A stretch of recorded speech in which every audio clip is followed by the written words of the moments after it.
Hi, everybody. Thanks for tuning in to the Coaching Call podcast. On this podcast, we'll cover various types of coaching by trainers in sports, martial arts, fitness, and business.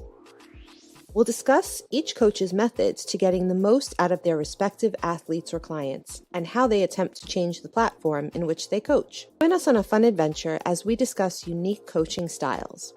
Coaching is a universal part of how we get others to get something done. Join your host, Raphael, and his guests on this unique journey in coaching. Hi, I'm Sifu Raphael, and this is the Coaching Call podcast.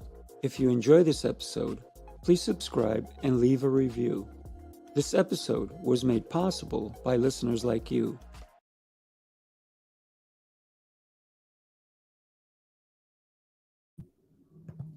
Good morning, Edward. How are you, my friend? How's everything? Hi, Sifu. I'm good. Everything is good.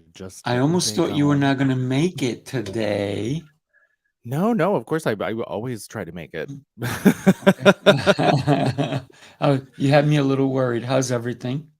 No. I'm great. I was raised with the whole if you're 10 minutes early, you're already late kind of thing. Okay, so we already started. We're good. We are good to go. Things are good. I just woke up, did my little walk around the park with my coffee and got some emails done, and now I'm here with you. That's beautiful. That's beautiful. Thank you so much for joining me today. We have so many things to talk about, and 1,000 questions, obviously. But one of the things that's very intriguing to me is the fact that you're so enthusiastic, so eager, so full of life when you didn't even know you would be here. For real. Right. Yeah, that's a thing. I think that comes. Yeah. I don't know if that's a new thing. I was a very enthusiastic child, Gotcha. to say the least. But I think moving to New York City at a really young age by myself kind of really taught me to be resilient and to fight for what you want. And so when the whole cancer thing happened, it was that was just my default, was to okay, let's get through it, figure it out. Yeah. So you've been cancer-free for how long now? It's April 4th, so it will be 11 years in October. Wow. Yeah. So just about 10. Thank you. It's been a weird journey, to say the least, but here we are. We're alive. We're alive and kicking. Thank God. Yeah, thank God for that, right? So when we think about, that is more than a 1-2 punch, isn't it? Yeah, yeah, it certainly was. The fact that the diagnosis was so grave and so weird and kind of unheard of at the time, and then also the fact that I'm the only person to live this long without getting it again, actually really live this long and or get it again, right? Is what that is. And that's a weird feeling. And I remember the doctor's appointment that I had with my oncologist, where she told me that was at my 5-year mark. And she gave me a little button for getting to 5 years, and she was very sweet. And I was terrified of her, but I loved her. And every time I saw her was bad news. So it was a very bittersweet breakup, because at your 5-year, you stop seeing your oncologist, which was a surprise to me. I didn't know that. And so I had this really strange reaction in that appointment where I cried, because she had been such an integral part of my life for the last 5-6 years, that it was just wait, I don't get to see you again. It felt like a breakup. It was so funny. But when she told me that, I was I don't know if I wanted to know that. Because that's scary, right? And obviously lots and lots and lots of things have been happening in cancer treatment world over the last 10 years, and they're doing really amazing things. Sloan Kettering had the first case of what they were perceiving to be cured cancer, in the sense that we know things to be cured, like when you have a cold and it's cured and you're done. They had 18 patients with different kinds of cancer. All of them had a different kind, and they did this particular treatment on them, and none of them got cancer again. and all of Wow. their cancer died. So lots of treatment advancements have been happening over the last decade, but it still kind of gives me pause of the idea, and like, knock on wood, this is unlikely to happen, but should it come back at some point, like, there really is no other case study. I'm the case study. And Mm, that's a really weird thing to kind of live with. And I try not to think about it because it is right. Of course. pretty It's heavy. Oh yeah, absolutely. But you didn't have your regular cancer, if you will. You had a rare cancer, right? Yes, it's called rare and large B cell Burkitt's like non-Hodgkin's lymphoma, which is takes up a whole page. And basically, like, Yeah. non-Hodgkin's lymphoma is like the better kind of Hodgkin's. Mm, If you're going to get cancer, there's like the Hodgkin's, non-Hodgkin's divide. Non-Hodgkin's is like the quote unquote better kind to get, mm. because there's more study on it. But Mario, um, by the way, says congrats on beating cancer and celebrating your anniversary. oh, thank you. Yeah, that's pretty cool. That's Doing pretty everything cool. we can. Yep. Um, but yeah, it was like kind of the rare and large B cell part that was a trick, and then like the Burkitt's like part that was an even bigger trick. Mm, Because straight Burkitt's tends to only show up in children under a certain age that live predominantly in Africa, mm. which was like, why am I, a giant white guy who lives in New York City, getting this? Like, it was very Right. odd. And then to topple that over with the rare enlarged B cell situation, like, that just made it grow even faster and faster and faster. Mm, So within the course of 5 months, this little lump that I found under my arm went from being like the little size of like a little chickpea or like a little garbanzo bean to being like a grapefruit under my arm. And wow. like, Wow. I just talked to an oncologist the other day who I just happenstantially was having a conversation with, and he was like, oh yeah, some of those cancers can erode the skin. Mm, And like, that was starting to happen, come to think of it, now that he right. mentioned it. I still like have stretch marks over here from where the tumor grew, because it was so quick that it was Wow. just like stretching my skin out. And had it gone any longer, like, we would have been having a tumor popping out. Wow. Wow. That's crazy. And I want to thank you for being so candid, and laughing and this whole thing, but it is probably one of the scariest diagnoses anyone can ever get. Yeah, it's pretty scary. And I will say to that, I mean, I think you just have to look at it because, I'm fine. And like, looking back at it, everything was so ridiculous and so heightened, which Mm, was kind of like the inspiration for the format in which I wrote my book. But like, it was very insane. Like, everything that you would have said to me would have been in, like, now, if that would have not happened, I would have been like, that's insane. And the one thing that I'm thinking of straight off the bat is having chemotherapy like injected into my spinal cavity, like, mm. directly. Like, they took needles and put it into my spine, took Oof. out spinal fluid, and then replaced it with drugs. Like, Mm. what is that? It's like, that's a Yeah, science that's fiction crazy. movie. That's not real Yeah. life. Edward, I would love to, go back in time when you were a little boy, when none of this was even in a thought, right? When you were 5, 6 years old, where did you grow up? You said you came young when you were to New York, and I'm in Long Island, New York, and I lived in Queens, New York for a very long time. Okay, great. And I arrived when I was 8 years old, and I'm still in New York. But here's the thing: when where did you grow up? Who influenced you when you were a little guy?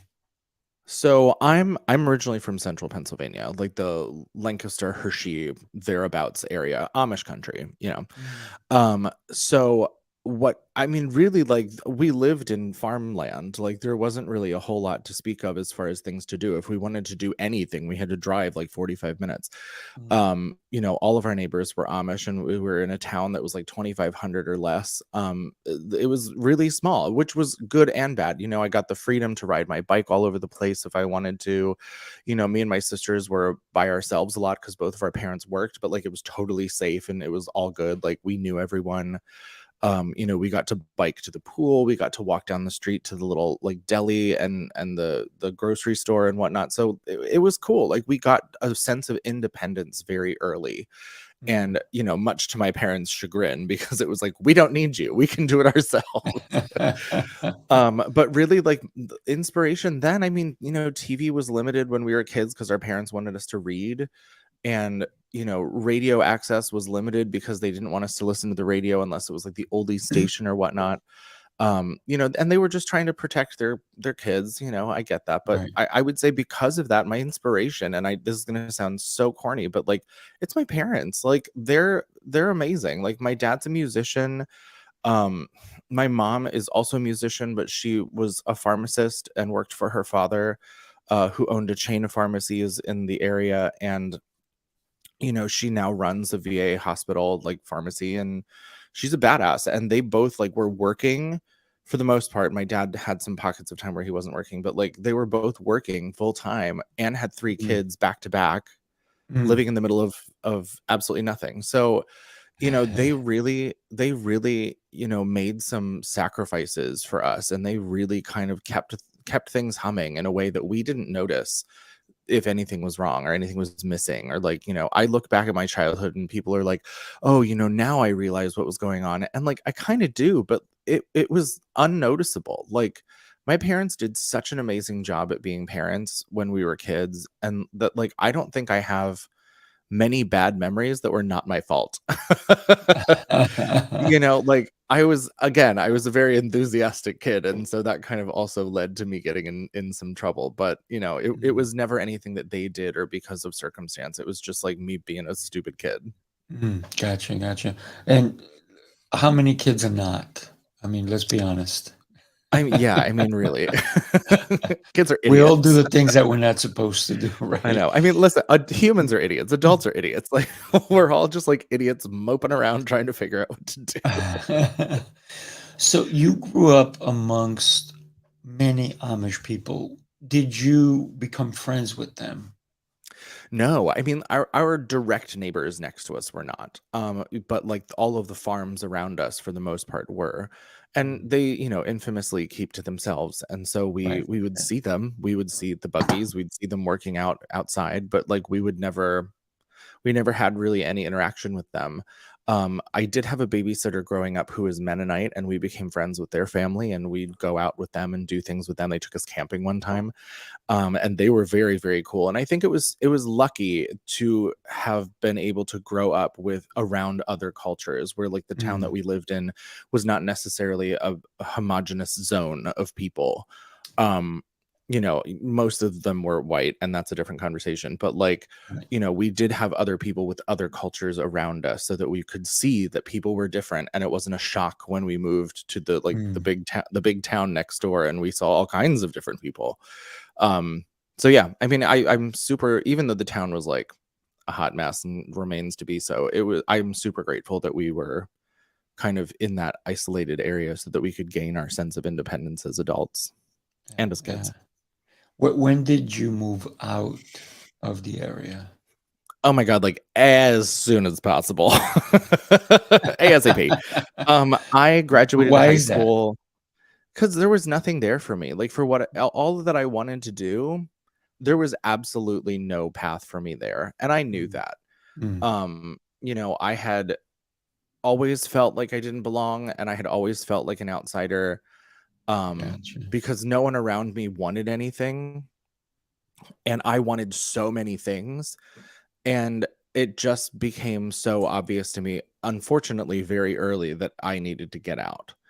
And I think I was probably like 13 or 14 the first time I realized that, like, I don't belong here. I shouldn't be here. And that kind of careened itself into me misbehaving quite frequently. Gotcha. But I moved 3 days after my high school graduation. I had like looked into performing arts high schools here in New York, so that I could get out of Pennsylvania. And of course, my parents, being the parents that they are and responsible, said no, because I would have to move here by myself at like 15 or 16, which was just not realistic. And then like, I just had this plan. I didn't look at a single college. I was like, nope, I'm moving to New York City. I had a voice teacher at the time who was like, you don't have to go to college to do this and be a performer. And I was like, oh, okay. So that's kind of that got the ball rolling, and I graduated high school May 27th, and June 1st my lease started, and I drove my mom's minivan up to East Harlem, and I unpacked my bags into my apartment, and that was the end. East Harlem. Yeah, I was there for What 5 years. I loved it. what blocks were you on? I I was used to have friends in East Harlem and a Oh yeah, I girlfriend mean, too. it's still a cool. It's gotten cooler. I loved it Mhm. back then. It's cool now. It was 108 between first and second was my first Got it. apartment, and then that place kind of exploded because the like Con Edison thing in the basement stopped working, and we didn't have heat or hot water for months, and they finally put a Mm. generator out front, and it was like, ugh.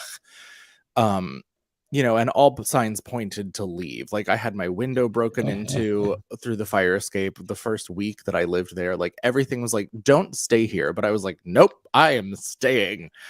And so then I moved out of that place within the first year, and I moved to a place on 110 and 3rd that I was in for about 4.5, 5 years. Gotcha. Yeah, I used to have a girlfriend on 119th. Yeah, I love it up And there. yeah. Like, shout out to like Mojitos. That place is amazing. Ricardo's Steakhouse like fed me for years. I loved that place. Like Daniel Sunjata and LL Cool J would be there all the time. Like the Yankees came in all the time. So like I'm living on Mhm. this little block that was like tree lined and very pretty, where they filmed West Side Story. And Yeah. I got to kind of like see this weird world of like, I'm not in a place where you think you'd see famous people, and yet here they are. Yes. It's pretty interesting, pretty interesting. Yeah, So I love that neighborhood. you said you talked to your voice coach and you didn't need to go to college as a performer. What type of performance did you go for? And what was your first gig? So I wanted to do musical theater. Well, first I wanted to be a pop singer. That was like the original dream, was to be Hanson and George Michael. Gotcha. And then I kind of immersed myself in like the downtown music scene, and it was bad. Like it was really sleazy. Like, first of all, the drugs. I've never done drugs. Like it's not a thing for me. And that's one thing. And then also just having to like beg these DJs to like play your track, just play your track. And this was in like the MySpace Please. days before the internet was what it was, and you don't need DJs anymore necessarily. Right, If you right. have a promo budget, like you don't necessarily need a DJ. You just need licensing, which is a whole different world. But that's what I originally wanted to do. But I also grew up doing musical theater. And so coming to the city and kind of abandoning the underground music scene, and then moving into theater world, like theater world just felt better. You could walk into an audition, get seen, you could sing your thing, but whether you were good or not was not kind of neither here nor there, but like you would get seen for the most part, and maybe you would book a job out of that, but you didn't have to beg. There was no like begging a DJ or like begging a doorman, because I wasn't 21. So a lot of these places I'd be like, listen, I'm a performer, I got a track, like the DJ is going to play it, and you just had to lie to everyone and be like, yeah, the DJ knows I'm coming, like it's cool. A hot mess. But Right. yeah, I mean, I ended up doing theater, and I found some great teachers that I studied with independently, and I personally, for me, college didn't work, and it wouldn't have worked. I would have been Mhm. burnt out in 4 years. I was already burnt out from high school, and I just kind of moved here and joined the circus. I like the way you say that. But my first job, I mean, like there's so many different answers to this. Like the cabaret scene, I got into that pretty early, and I did a little showcase at Don't Tell Mamas. I also got hired to do a showcase at this club that used to be around called Splash, which was horrible. There was a drag queen for a host, and like I didn't realize it was an auction, and like I was being auctioned off, and they tried to Oh, get really? me to take off my clothes, and I was like, that's not why I'm here, bitch. Like leave me, like get your hands off my pants. But like, there were a lot of crazy things that happened, and then I finally booked a Christmas show at a little janky ass theater in Ohio. And I did Miracle on 34th Street, and I was the DA that put Santa Claus away at like 22. Wow. Yeah, and then it was just it was wild. Like right before that, I was working in a hedge fund, And like right before that, I was working in a hair salon, and then all of a sudden, I'm like performing in Ohio. Like within a year, it was so crazy. That's pretty cool. That's pretty cool. Yeah. So you're doing this. You're doing something you love. You had a passion, and you did not allow yourself to be told no. Yeah, like I said, I was an enthusiastic kid. No was not a word I liked as a kid. And Gotcha. you know, like I said, my parents kind of instilled a sense of independence in us from a young age. And so, you know, no one could tell me no. It was like, okay, yeah, well, I'm going to do it anyway. And you know, that's just kind of how I functioned for a really long time, and I kind of wish that I had some of that back. You know, I think I missed that a little bit, where it was just like, you can't tell me no. I'm going to do whatever I want. Right. So you're 22, you're in Ohio, you're working out, you're doing your thing.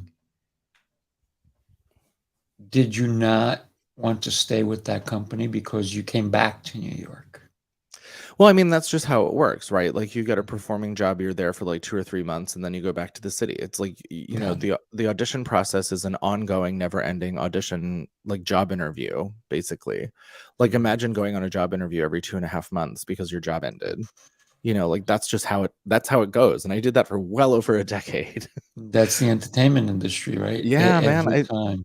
Nothing is long lasting unless you're one of the lucky few that gets into a show like, you know, Wicked or Lion King or Book of Mormon that's been running forever, and you keep renewing your contract, or Phantom of the Opera. I mean, there were some of those guys that were in there for like 20 years. Mm, You know, a friend of mine's been in Chicago for I think 20 years or something like that. So like mhm. if you're lucky enough to get one of those jobs where you don't have to keep auditioning, Right. sure. And that's the closest thing that that world has to like a 9 to 5 job. Mm. But, you know, Ohio ended. I came back to the city, you know, and just kept going. With the silver screens is it in Long Island City, right? With the movie industry coming big time into New York, did you not want to pursue movies or TV? Not back then. I should have. I was hot and skinny and young, and I would have done really Hot, well skinny, and probably, young. but I like that. weren't we all at one point? Yes. But yeah, I mean, I should have, but I was stubborn, and I was like, no, I want to do musicals. I want to sing. And then like Mm, TV was not on my radar, which is my bad. But ironically enough, that's like all I'm doing now. I'm writing for TV, I'm producing for TV, and you know, I have some my book is being adapted for TV, and like that's my main project right now. awesome. But yeah, I should have done this years ago. You know, maybe it wasn't your time. It wasn't my time. Wasn't your I would have found a way to screw it up. time. So let's fast forward a little bit. What were you doing when you found this tiny little lump the size of a pea under your arm? Were you in a show? Were you because you talk about in your book about I haven't read your book yet because obviously I need a signed copy. But Obviously. obviously, There's a but shipment coming to my apartment. I'll sign one, I'll send it to you. perfect. But here's the thing. What I read about you is that, you know, we think about sex, we think about entertainment, we think about drama, we think about all these different things. Everything kind of changed when you finally were hit with the truth of what's happening with your body. What were you doing at that time? What place were you in? Um, I just had finished I just finished doing a production of Hairspray in Ohio at the same Mm, theater I was at years right. before. They invited me back to do Hairspray. Gotcha. And I had also on that contract got another contract to do another Hairspray out in Mm, Nevada. And so I had like 2 or 3 weeks between the start of rehearsals for Nevada, which was in New York, and the end of our show in Ohio. And so I went home to visit my parents because I had been away for a couple months. and they were both at work, and I decided to like go lay out in the backyard. It was summertime. I like took a little towel and some sunscreen, and I like laid down in the backyard, and I took a little picture of myself laying on the yard, which I still have because it's the last picture I have of me before everything happened, everything changed. Wow. Um, Wow. which is so weird to think about. Like there's a photo from this side, from my, I guess, my right side, and then there's a photo from above, and those are the two last photos I have of me before everything changed. And I keep them on purpose because like Of that course. kid is a very different kid than this kid right here. But yeah, so I was laying out in the sun, and then I got too hot, and I went inside and I got some water, and I was like, I'm just going to shower and get my day going. And textbook, I got in the shower and I was like soaping up, and I felt this little lump under my arm, and that's I started poking around to be like, what the hell is that? And my mom, working in medicine, came home, checked it out. My best friend from high school, her mom worked in medicine. I went to her place, she checked it out, and they were like, it feels like a swollen lymph node. Like, these things happen and it's normal and it'll probably go away, but if it doesn't, that's a different conversation, and we'll worry about that when we get there. And that was it. I went back to the city, started rehearsals for this next show, and it kept getting bigger, like noticeably. And went to my doctor. He sent me for a CAT scan, told me it was cat scratch fever, which is not real, and gave me antibiotics. And then I went out to Nevada. And during that, like, I think it was an 18-week contract. So during that period of time, it went from being like, a little thing to a bigger thing to a bigger thing. And then like we had to take my costume out because like it was getting so tight because that thing was so big. Wow. And it displaced my shoulder, which I still have problems with to this day. And like it was a mess, like, and by the time I got back to the city in late November, like right before Thanksgiving, I had this huge lump under my arm that was like you couldn't ignore it. Like it wasn't going anywhere. Yeah. Wow. And so it very much felt like a funeral march where I was like marching to the hospital or to my doctor to find out what was really going on. And then, he sent me to a hospital. I had a biopsy done, and that was that. Like the next week I was in chemo. Just like careening through 2011 into chemo. Wow. So with that, it was a buildup, right? And you said it happened pretty fast. Yeah. I mean, the fact to get diagnosed and then a week later you're in chemo, I mean, that's some news to like really go like, holy cow, why do I deserve? Did you like look up and go, why me? What did I do to deserve this? I think that's I'm not terribly a religious person, so like there was no real like looking up and whatever, but I think there is kind of like an easy, and I made a TikTok about this, and the response that I got was really interesting because there is this weird imposition that I think others put upon people that have bad things happen to them, or we put upon ourselves, where something happens to us and we must have done something, or like something in a past life, or like this is karma or some shit like that. And really like, no, okay, like it's just it's science. We're little microorganisms walking around this planet that is, whatever. And this was just a freak accident. There's no traces of this kind of cancer or really any cancer in my family at all.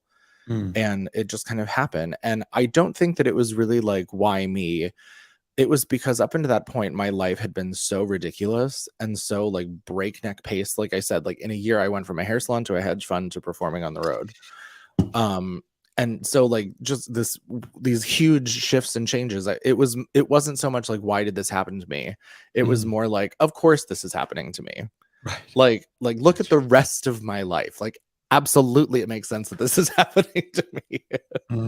Gotcha. So how long was chemo for you? Listen, and I've had many people in my life that have gone through chemo and everything, but these are questions that either some of my audience wants to know, or somebody who says, you know what, I remember my relative, me, or someone else going through this. And sometimes we forget, I mean, the emotions that go into it, the people who are affected because of someone going through it. So there's so many layers upon it. And I'm just asking you, and I appreciate you being so candid and willing to peel the onion, if you will. Yeah, I mean, I literally wrote a book about it, so it's an I'm open aware. it's an open book, so we can talk about whatever. I was lucky in a weird sense. You hear these stories about people who are in treatment for years and years and years and years, and it only slightly a little bit gets better. Right. And the breakneck pace of it all was just because I was on the cusp of becoming stage 2, which is like a much different conversation than stage 1. Mm, And so I was only in chemo for 3 months. I did 4 mm, rounds of chemo in 3 months, and it was not working. I would have this chemo, this huge mass would like shrink down, and then after chemo was over, it would blow right back up. wow. And it would be smaller every time, but it was just like this cycle, like if we keep doing this is going to take forever.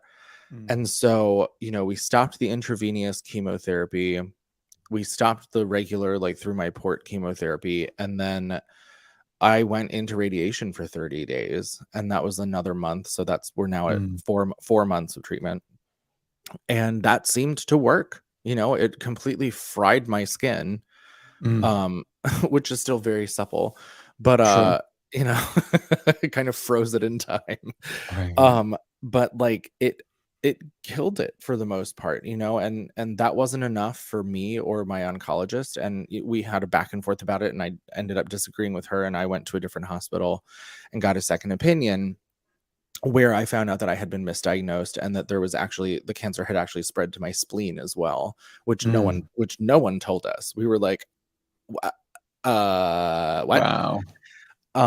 But then once we were in that hospital, the prognosis changed and we ended up not doing anything else. I did stem cell prep chemo. I did prep chemo for the transplant, and then I did a stem cell transplant in July of 2012. Mm, And we had some complications along the way that were mostly of my doing. I always say I drank my way through chemo, which I absolutely did. mm, I kind of fucked my way through chemo, which was not a great idea, but it was a coping mechanism. And you look like ass and you just want to feel pretty. And so how do you right. do that? You find external validation. And I most certainly did that Mm, in the worst of ways, but no judgment to myself, not going to beat myself up too much about that. Um, but I had a parasite because I went on vacation to see my little sister in Florida, and I stupidly, with zero immune system, went into the ocean, which is a disgusting place, mm, and I got a parasite and was in the hospital and it just kept delaying and delaying and delaying and delaying. I was supposed to have my stem cell transplant in like May, and I ended up having it in July because I kept mm, screwing up and I kept mm. making things harder for everyone. Got it. And Got at it. one point, my oncologist came into my room and she was furious. And she was like, "You are going to need an exponential amount of therapy when this is over because you keep doing stupid shit like this." And I was like, Mm. "I'm sorry." um, but yeah, so front to back, once it's all said and done, that period of time between when I started chemo and when they told me I was cancer free was only 10 months. Mm, So it was very fast. wow. Um, which is weird considering the severity of the diagnosis, but it was 10 months in and out. Wow. That's crazy. But, awesome for you. Yeah. Because I have a friend of mine who's actually going through it now, and he's also got a rare one, Mm. but he also got hit with MS at the same time. Why So is this, this happening? Listen, yeah. I don't mean to take away from your story, but I know so many people Mhm. that have either been diagnosed with MS or who are like in question of being diagnosed with MS. Why is this all of a sudden a widespread thing? I feel like this is a condition that no one ever heard about, or if Yeah. they did, it's because they knew someone. And now, like, both of my sisters are married to guys who happen to have MS. Wow. One had it already, and the other one was diagnosed after they got married. Mm. What in the world? Yeah. Sorry. It's no, it's a crazy world when the way MS attacks the body, the way it makes it all the muscles and everything. I mean, it's Yeah, beyond. And it's then the so fact weird. to get cancer on top of it, Yeah, oof, yeah, crazy. that's a lot. Yeah, it's a lot to handle. So, what was your mind like? How did you cope Yes, you drank through it, and you said that, and you had sex through it, and you did external things to make yourself feel better and feel pretty and so forth. But truly, deep down, what was Edward going through? It was terrifying. I mean, there was never a point where I really truly believed that this is how I was going to go.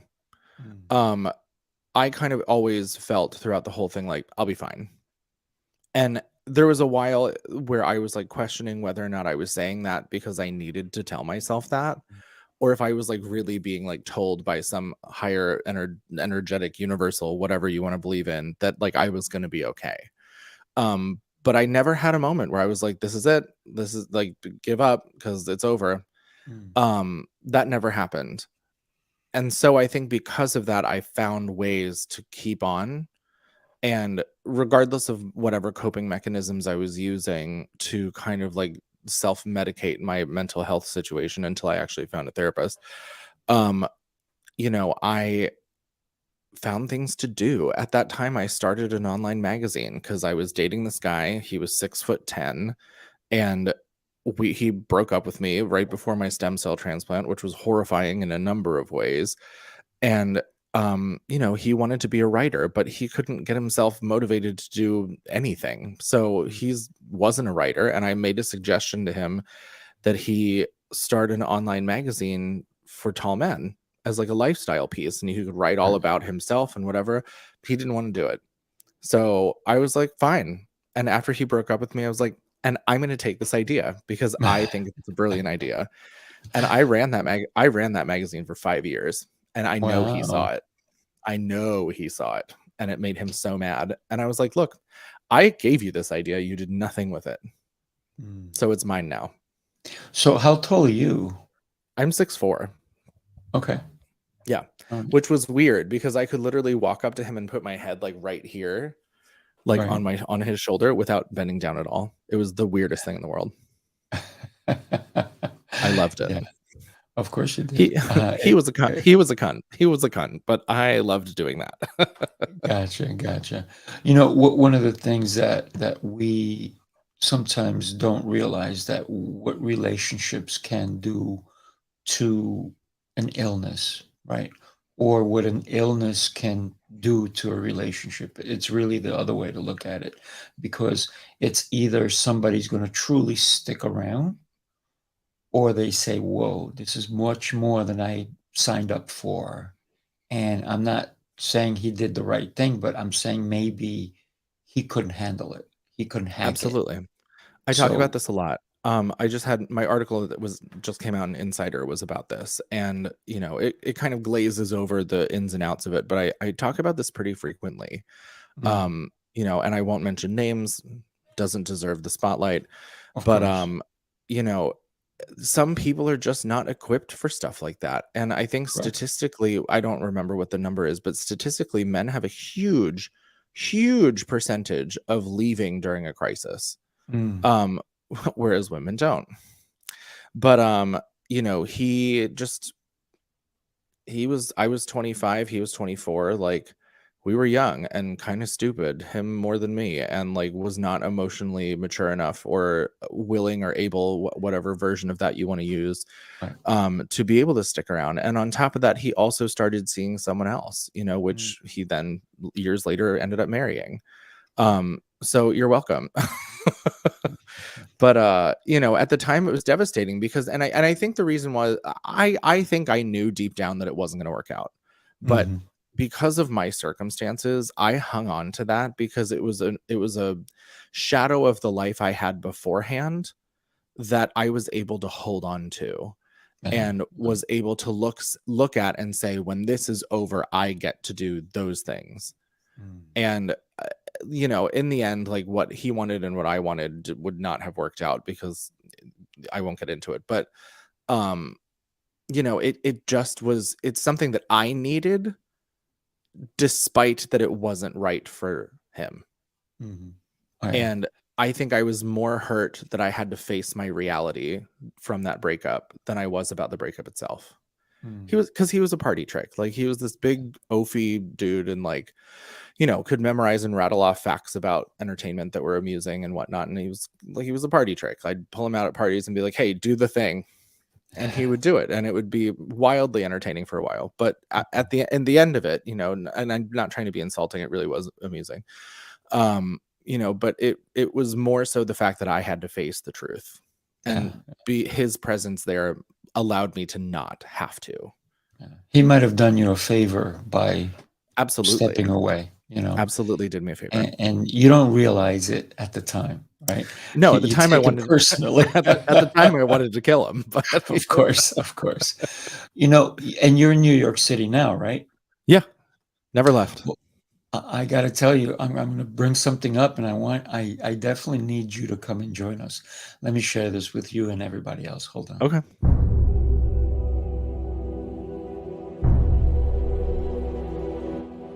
Heroes Rising Apex is the highly anticipated business event of the year. This gathering of industry leaders, entrepreneurs, authors, and visionaries promises to be a game-changing experience that will inspire, educate, and provide networking opportunities. Get ready to immerse yourself in a world of innovation, strategy, and collaboration as we embark on an unforgettable journey of learning, growth, and success. Join us in New York on July 14th through the 16th. Go to heroesrisingapex.com for tickets. I thought I'd share that with you. Being that you're in New York, you need to come. I mean, hey, the graphics on that. What do you think? You like? Yeah, they're great. Yeah, I mean, I don't want to get too into it if you don't want to, but what exactly is it? It's exactly that. So one of my other shows is called Heroes Rising. And what I've done is I started with this show, right? Coaching Call. And I've had so many amazing coaches, so many amazing people on the show. I said, let me start this other show to bring some of them together and we can all talk. And, I've done other shows, and I said, wouldn't it be amazing if I can bring some of these amazing people from all over the world? I've been fortunate to talk to people in Singapore, Italy, Argentina, everywhere in the world, UK, South Africa, everywhere. Wouldn't it be amazing to bring all these people together so we can all unite and bring energy and focus and business concepts to people? And so that grew in my head, and it kept growing and growing and growing. And I said, finally, I have to put it together. I have to bring these amazing people together. So, and I have a lot of authors coming, people with the books, people with programs, coaches of all kinds coming. And so I said, yeah, I got to do this. I got to put this together. I love that. That's great. Yeah, I'll put it on my calendar. Yeah, we want you there. We want you to bring your book. We want people. I'll bring a box of them. There you go. You bring a box. So you're going to sign them for a lot of people. We want to always associate with people who have a vision, and that's what Heroes Rising Apex is for. It's to bring people who have a vision, people who want more out of life. Because if you live your life with a status quo, what are you doing? I know. You're not growing, right? No. Yeah. So, well, and that's like, that's a big kind of like wake up call that I had too. It's like, you're like, you ain't shit. Like, what are you doing? And no one who knew me during that time would have agreed, but like, based on like what you're saying, what I wanted, and I wanted more, it was like, get it together, man. Yeah. Like, you almost died. Figure it out. But not only get it together, but I love the fact that you didn't just get it together, but you said, I got to share my story with other people to inspire other people. I think that your story is not just telling it because you wanted to say, this happened to me. But I think your story tells people that, hey, not only did it happen to me, I lived through it, and if I can do it, you can do it kind of thing, right? It's almost an inspirational, for me, the way I see it, it's an inspirational way of living your life, because we don't know when our last days are, right? Like the doctors told you, hey, you're limited, you have this weird, rare cancer. We don't know, right? But listen, you don't have to have cancer. And I'm not putting it down, but you don't have to have cancer to go make this your last day. It could be. This could be my last day. I don't know. But to get a forewarning of saying, hey, you know what? Live your life, because you don't know. I think that's why I can't wait to read your book. Well, thank you. Mhm. Yeah, and you don't know, and it really is just kind of like I think on a level everyone knows that, but I think facing that on the day to day is so crippling that, like, you could go one of two ways. You could either completely fall apart and not get out of bed, or you could go into turbo mode and like build an empire. Like I don't think there's a whole lot of in between with that, Mm, unless you decide you don't care. And mm, to me, the don't care is the status quo of the people who are just kind of like putting blinders on and not paying attention to the fact that, like, you get hit by a bus, some asteroid could come and decimate Earth, some right, idiot in Russia could hit the nuclear button, like, we don't know. right. And we have absolutely no control over that, but what we do have control over is how we not just live our day to day, but how we handle the way we feel about what's happening. Mm, I'm very much of the mindset that, like, you can control the way you feel about everything.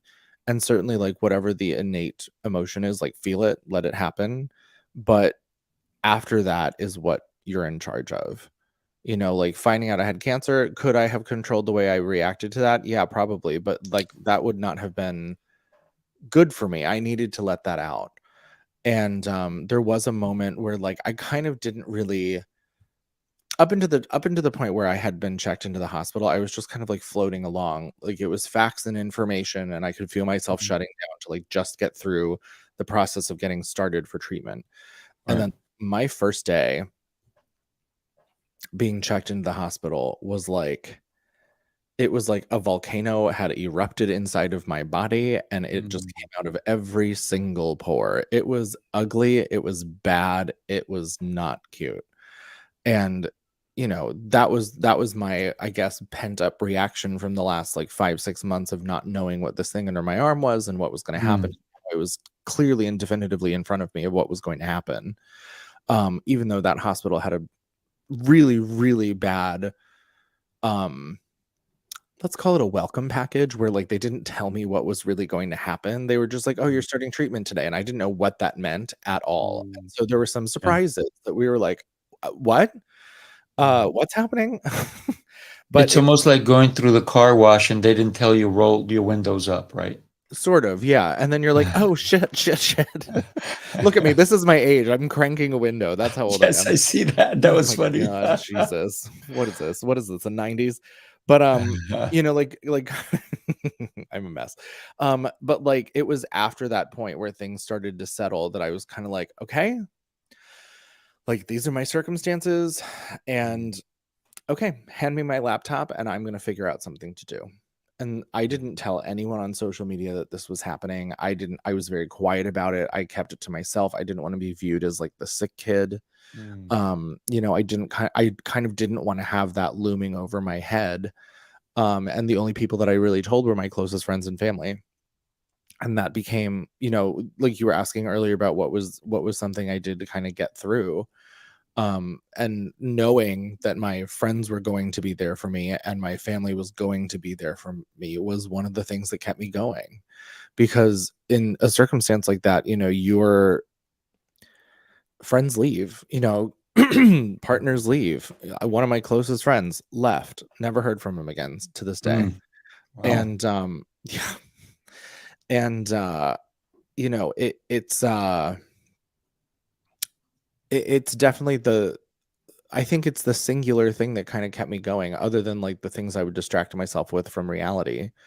But it was knowing who was going to be in the hospital room, and that we had like this rotating schedule of friends that all knew each other. That was like, from 2 to 4 it's this person, from 5 to whatever it's dinner Yeah, with this yeah. person, and my parents were there all the time. So like my room was very seldom empty. Wow. Aside of like nurses popping in and out for things, we were the party room. Like during seriously, That's I was awesome. at Sloan Kettering for almost a month. It was 21 or 22 days. And the nurses would do my room last because they wanted to hang out with us. It was Emily and Jen. They were both like 6 foot tall blondes. Wow. I think from Florida Florida or Maryland. I don't remember which. But they would do their rounds, and I'd purposefully be the last room so they could pop in and close the door and pull the shade down and hang out with me and my friends. It was so That's funny. funny. It's interesting that you brought it up, because I was going to ask you about your support system, your support that you had during that time. And it sounds, and you said it, because some people don't know how to handle it. So you did have an intimate partner who left. You had a friend who left. And it's nothing necessarily because of you. It's because of what they couldn't handle, right? And so 100%.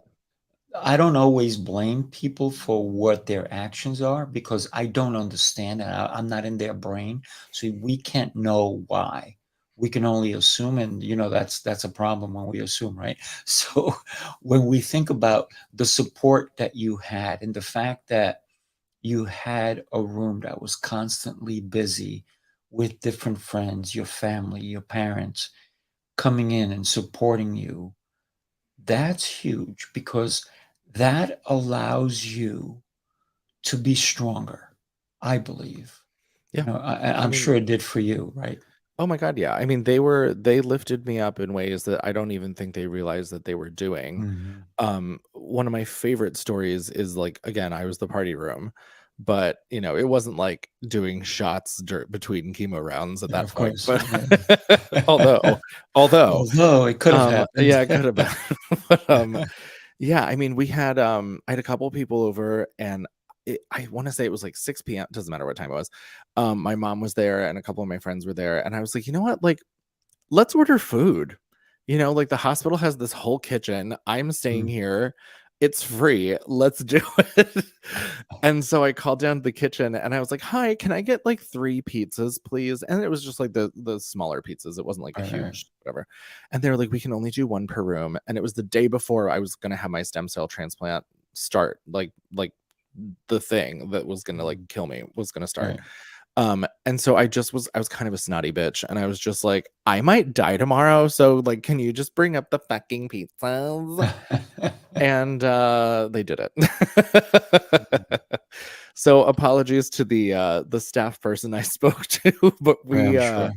we got the pizzas, and we had such a ball, Mm. and then the next day I was like, it was stem cell transplant time, and Mm. that was also weird. They kind Mm. of, they don't, it's not like morphine, but they give you like Ambien and Benadryl combo, and you are just loopy as hell. They gave you a cocktail, huh? Oh yeah, and it's like from a drip, so it's not like you're taking pills. It's like liquid. Mm. And it goes straight in, and you just get stupid real fast. And yeah, and then they just kind of pump it into you, and it was wild. It was cold. Mm. Yeah, it was really weird. Yeah. And how long did that last for? Just a day, or? It was oh my God, it was 2 days.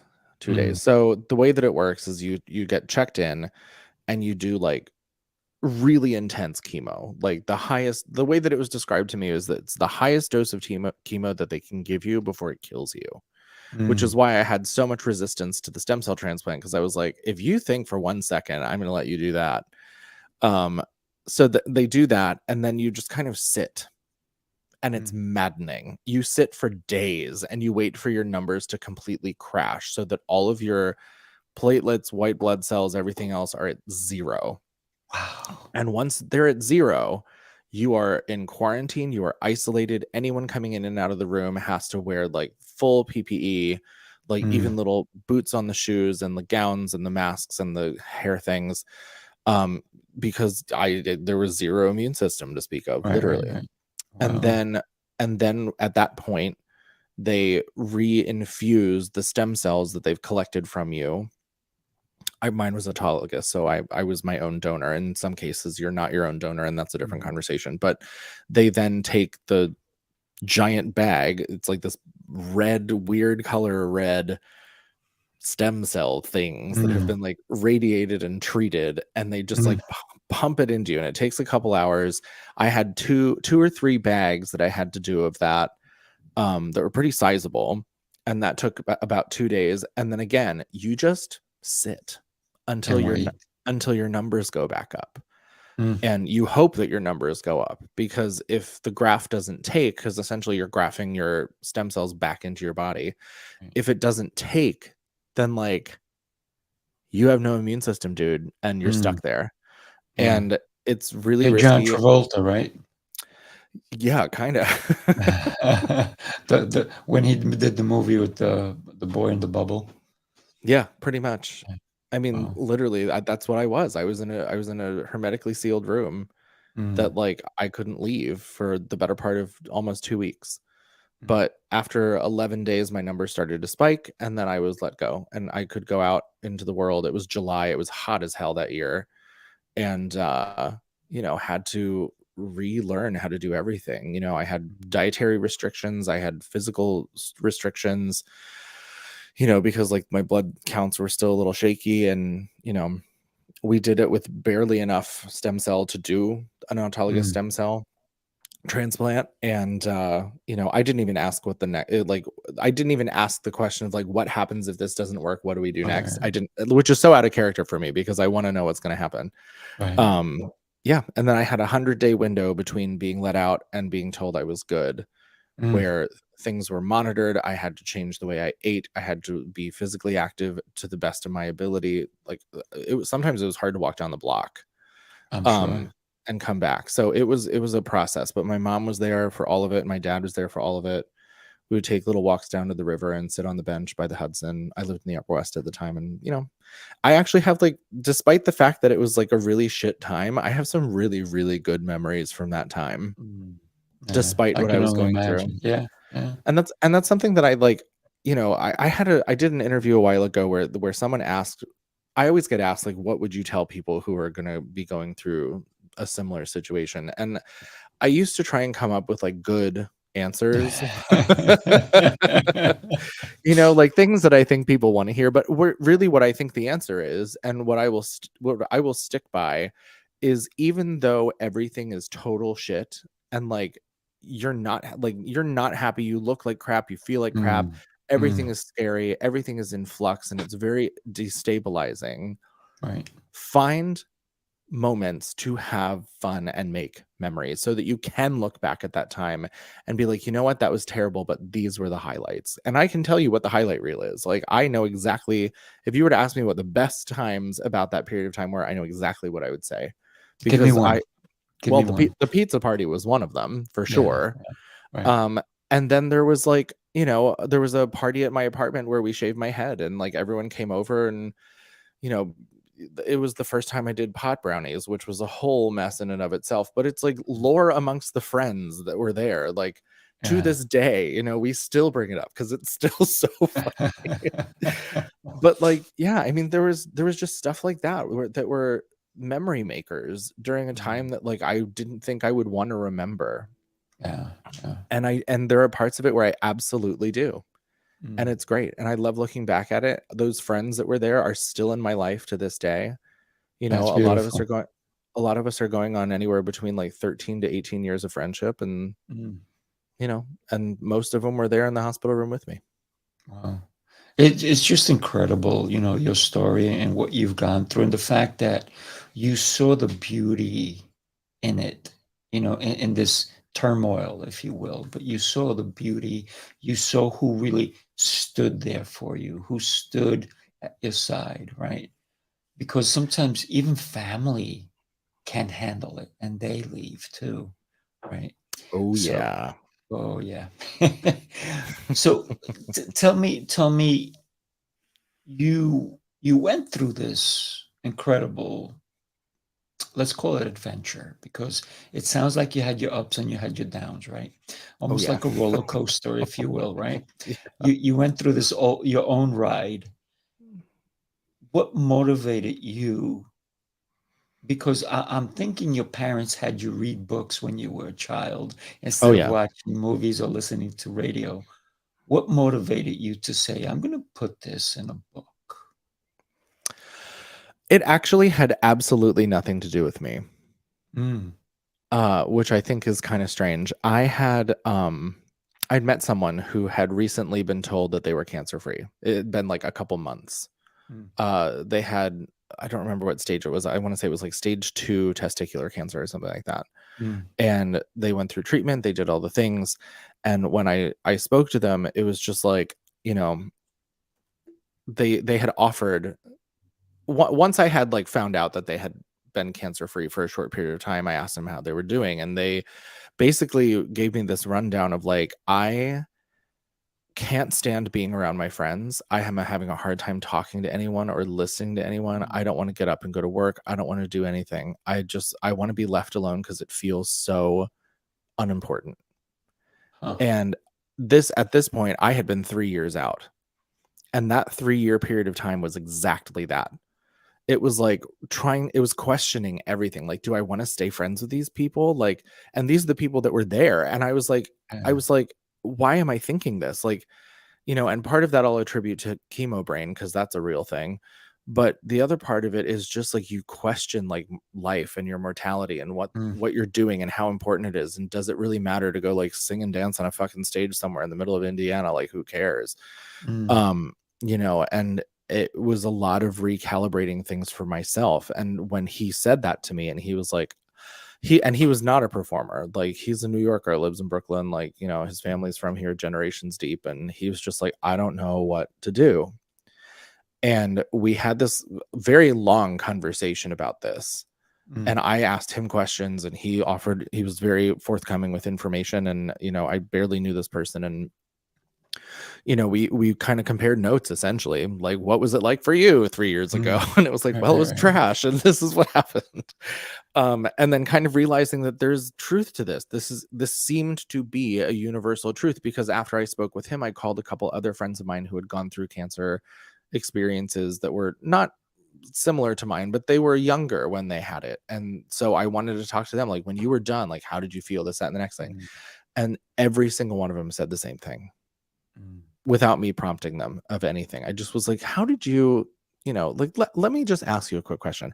And so it turned into a book, and I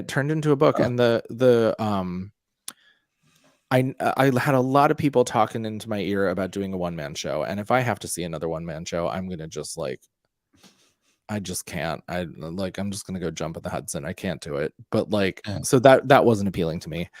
And, I, like you said, grew up reading a lot. And so I was like, well, of course this is a book.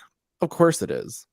It absolutely makes sense that it would be. And so the purpose behind it was to kind of share this side of being a cancer survivor and patient and whatever else you want to call it, that isn't really a conversation. Like again, like, I feel like a broken record just saying, like, the assumption is that when you're cancer free and you're told you're good to go, that everything goes back to normal.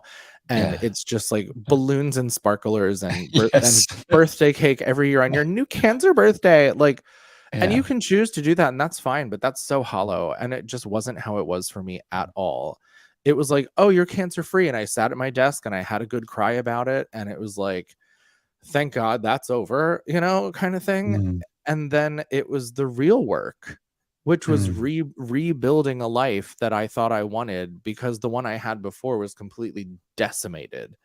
And so kind of picking and choosing from what I knew and re-implementing that back into my life, and defaulting to some things just to get my footing again.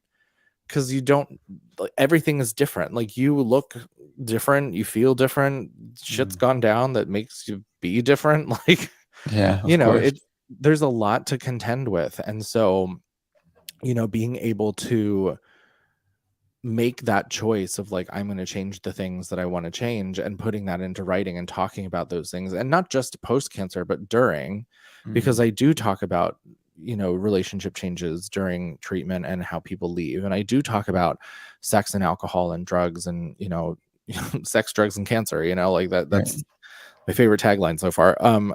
Because it's not what is like portrayed in movies and TV and film. It's just kind of like this, you're this sickly person that is all of a sudden better. And like, there's a celebration with some fireworks and a picnic maybe, and everyone's there for you. And then all of a sudden that goes away.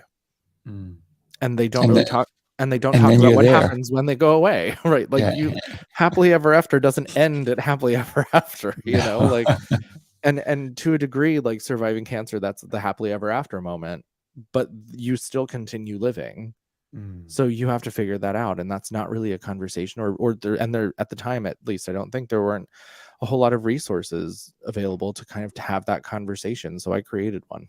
The more you talk and I'm only imagining, being that you're an avid reader yourself, if you had read your book, would that have helped you?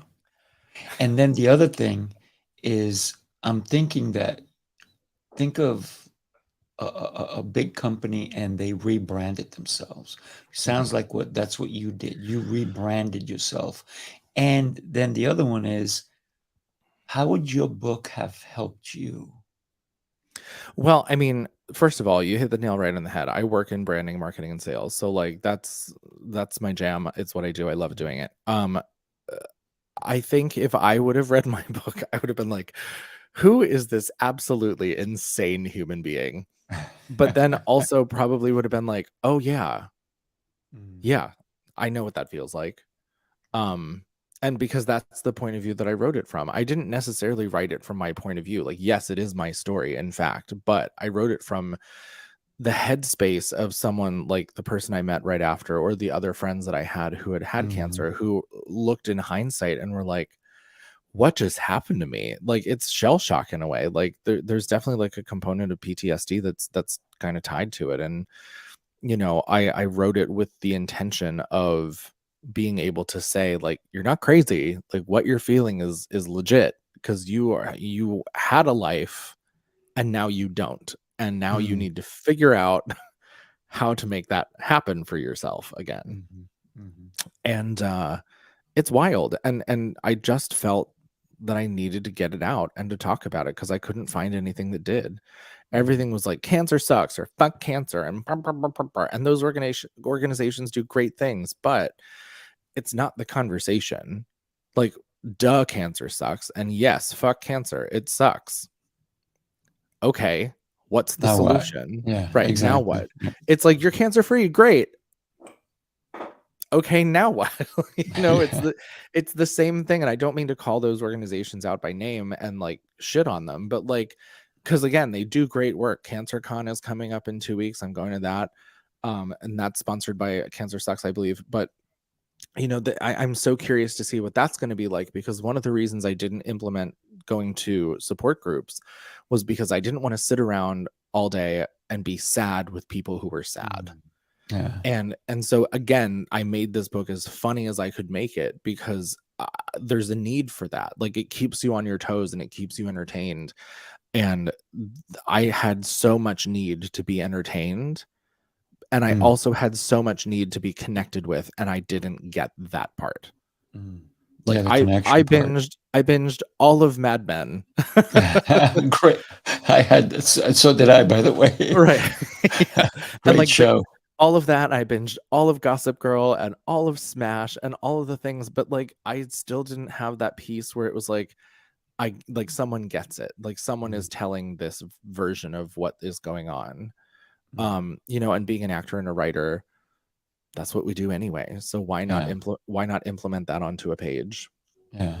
And you're also a producer. So let me ask you, what's going on with your book? Should it be on Broadway? Should it be a sitcom?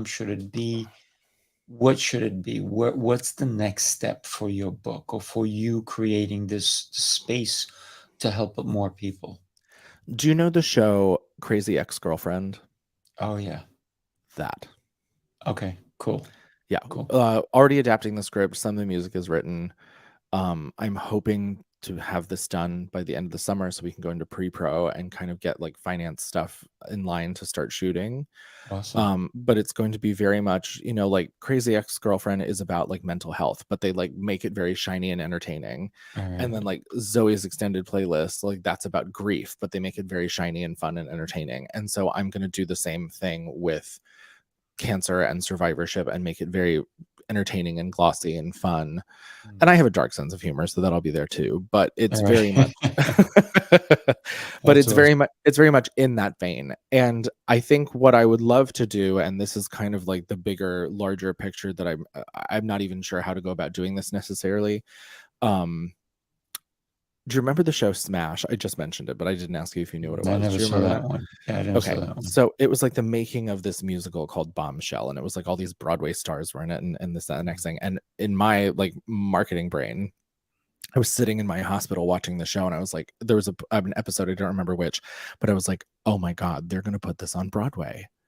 The season is going to end and the show is going to be on Broadway, and it's going to be this like weird like meta experience where you're like, wait a minute, I was just watching this on my computer. And I think it would be really interesting and fun to do that with this, where it like is the book and then it's the TV show and then it becomes a musical. And I don't know if that's really the kind of path I'm going to take with this, but it sounds pretty cool actually. From a marketing standpoint, like just the long game of that makes me very, very happy. It's one of the reasons I love watching Taylor Swift do what she does, because her long game on marketing and storytelling behind what she's doing is impeccable. She's amazing. Not that I have that kind of budget, and if I did, there'd be no question. Taylor, would you like to produce this? I think she would. I mean, if she catches our show, and then Taylor should definitely reach out, because it would be an amazing, amazing show. I want to thank you for taking the time today and coming up and showing up and entertaining us, but also talking about a subject that affects so many, many people. And more so nowadays than it did back in the day, back when your great-grandparents were around, or we just didn't even know and they just passed away and we didn't know that.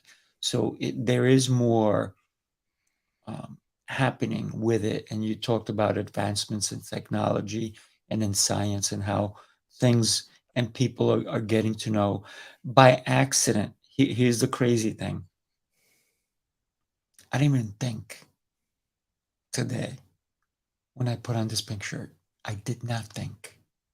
It's what it was. What do you mean?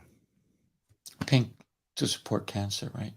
Oh, breast cancer. Breast cancer. Yeah, breast yeah. Cancer. But yeah. It's just, to me, cancer it doesn't matter the color. It's just supporting it anyway. Like I told you, I have a good friend of mine who actually was one of my clients who is going through this terrible time, and they gave him weeks, but I still pray for him every day and help him out any which way I can, and hope that he does also come out of it and be brighter on the other side. But it did change him, because his perspective, the way he sees things nowadays, is so different. And he even said, man, I didn't like who I was before. I say that all the time. Right. I say that. I'm like, the guy that I was before cancer, he was a real asshole. Glad he's dead. He's gone. Right. But now you come with so much more compassion and understanding, don't you? Yeah. I mean, I think it's less selfishness for sure. Right. And I would say to you with your friend and your client, like, go entertain them. I do. Go sit with them and juggle something like, like anything to brighten the day. That's something, like I said, like making memories within a period of time that's not great. That's really what it's all about in my purview of things. Like, it's really just, shit situations are always going to happen in your lifetime, and the way that you maneuver through them and figure out how to exist amongst them and get past them is really what counts. Because something bad is going to happen. It's inevitable. Life without bad things would just be weird, right? Like, I take it you're not a musical theater guy, but I will say that in Into the Woods, which is a Stephen Sondheim musical, there's a line that says, if life were made of moments, even now and then a bad one, if life were made of moments, then you'd never know that you had one. And so that's kind of like, if everything was the same every single day, you would never know if something good or bad had happened at all. Yeah. And Life so would it's be just boring. these, right, it's Yeah. just these moments that happened, you know, like, and life is made of moments, you know, it's not like, I'm not going to remember every single day, every single minute of every single day, but like moments that happen are the things that your memory stores away. And so being able to create them in a time that's not good, our brains tend to romanticize things anyway. You know, why not have an actual good memory to look back on in a time where things were not so great?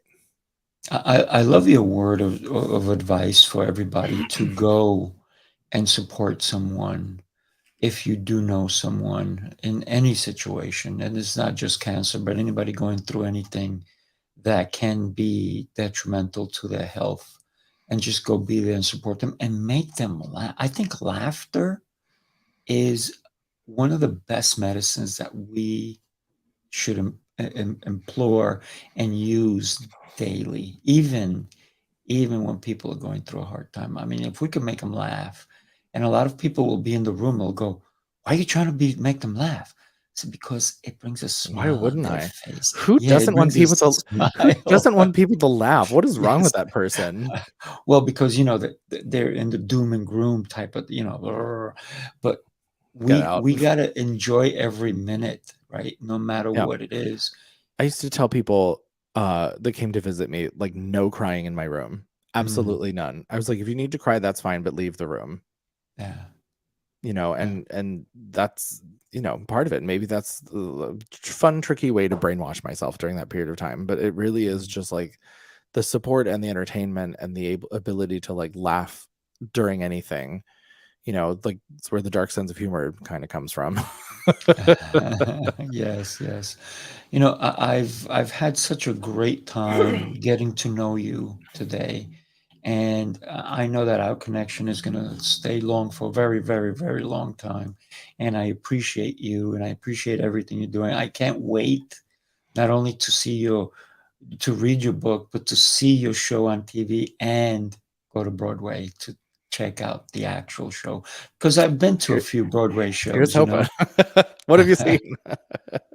Well, when we can imagine it, we can make it happen. So I am rooting for you and making sure that you. Taylor Swift knows that you need to make this happen. You hear that, Taylor? Let's go. That's right, Taylor. Yes, my friend. Do me a favor, stick around for a minute. We're going to say goodbye to everybody. Thank you again for being here with me today. I really appreciate you. Everybody, Thank you so much. You too. make today an exceptional day and laugh.